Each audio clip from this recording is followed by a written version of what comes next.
Hello, Mrs. Del Piano and class.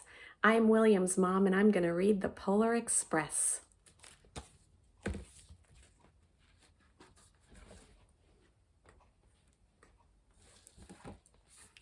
On Christmas Eve many years ago, I lay quietly in my bed.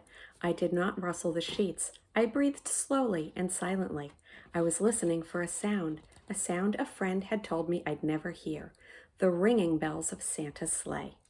There is no Santa, my friend had insisted, but I knew he was wrong. Late that night I did hear sounds, though not of ringing bells. From outside came the sound of hissing steam and squeaking metal. I looked through my window and saw a train standing perfectly still in front of my house.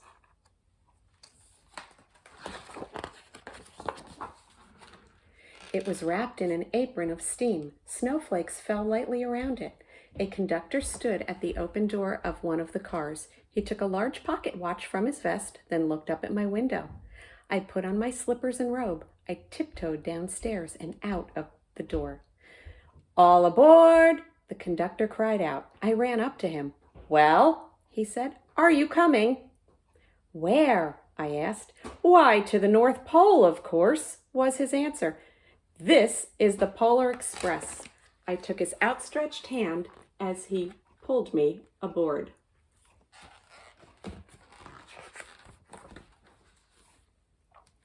The train was filled with other children, all in their pajamas and nightgowns.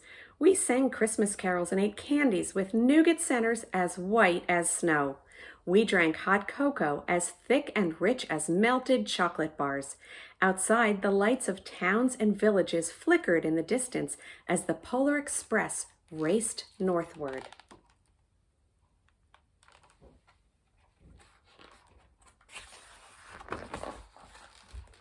Soon there were no more lights to be seen. We traveled through cold, dark forests where lean wolves roamed and white-tailed rabbits hid from our train as it thundered through the quiet wilderness.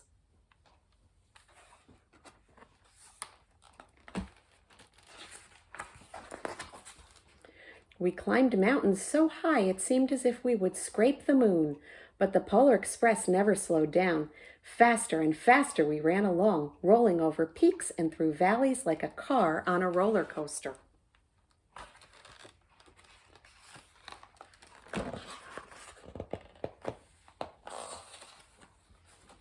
The mountains turned into hills, the hills to snow-covered plains. We crossed a barren desert of ice, the great polar ice cap. Lights appeared in the distance. They looked like the lights of a strange ocean liner sailing on a frozen sea. "There," said the conductor, "is the North Pole."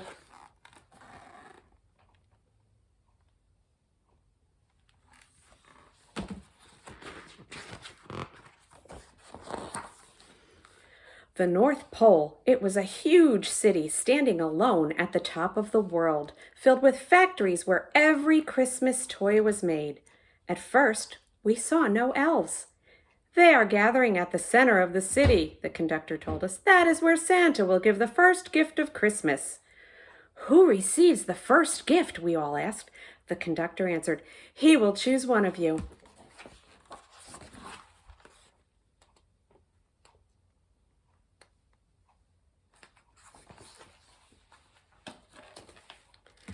"Look," shouted one of the children, "the elves!" Outside, we saw hundreds of elves. As our train drew closer to the center of the North Pole, we slowed to a crawl, so crowded were the streets with Santa's helpers. When the Polar Express could go no farther, we stopped and the conductor led us outside.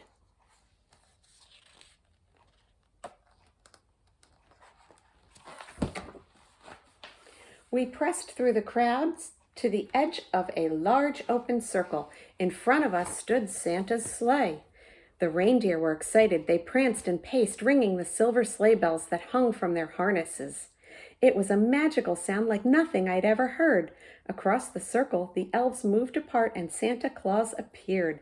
The elves cheered wildly. He marched over to us and, pointing to me, said, "Let's have this fellow here." He jumped into his sleigh. The conductor handed me up and I sat on Santa's knee and he asked, "Now, what would you like for Christmas?"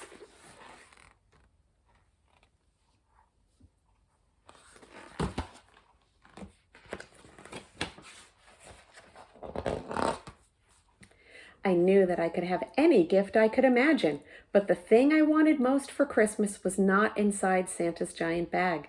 What I wanted more than anything was one silver bell from Santa's sleigh. When I asked, Santa smiled. Then he gave me a hug and told an elf to cut a bell from a reindeer's harness. The elf tossed it up to Santa. He stood, holding the bell high above him, and called out, "The first gift of Christmas."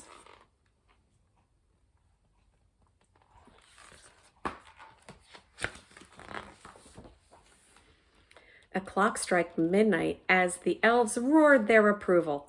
Santa handed the bell to me, and I put it in my bathrobe pocket. The conductor helped me down from the sleigh. Santa shouted out the reindeers' names and cracked his whip. His team charged forward and climbed into the air. Santa circled once above us, then disappeared in the cold, dark polar sky.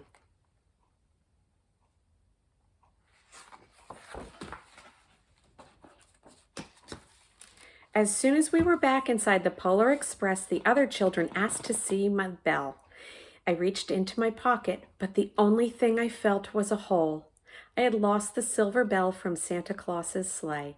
"Let's hurry outside and look for it," one of the children said, but the train gave a sudden lurch and we started moving. We were on our way home.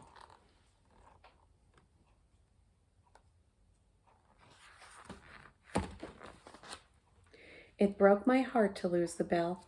When the train reached my house, I sadly left the other children. I stood at my doorway and waved goodbye. The conductor said something from the moving train, but I couldn't hear him. "What?" I yelled out. He cupped his hands around his mouth. "Merry Christmas!" he shouted. The Polar Express let out a loud blast from its whistle and sped away.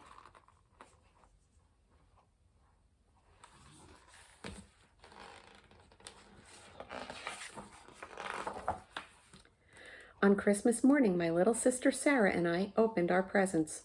When it looked as if everything had been unwrapped, Sarah found one last small box behind the tree. It had my name on it. Inside was the silver bell. There was a note. "Found this on the seat of my sleigh. Fix that hole in your pocket. Signed, Mr. C." I shook the bell. It made the most beautiful sound my sister and I had ever heard. But my mother said, "Oh, that's too bad." "Yes," said my father, "it's broken."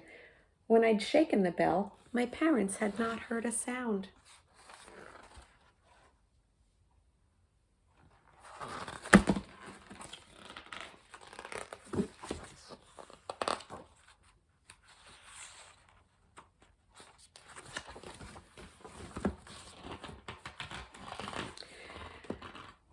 At one time, most of my friends could hear the bell, but as years passed, it fell silent for all of them. Even Sarah found one Christmas that she could no longer hear its sweet sound. Though I've grown old, the bell still rings for me as it does for all who truly believe. I hope you enjoyed the book, and I'd like to take a minute to wish you all a very happy holiday season, whether you celebrate Christmas, Hanukkah, Kwanzaa, New Year's, or not. And I hope everyone stays safe, and we will all be together again real soon.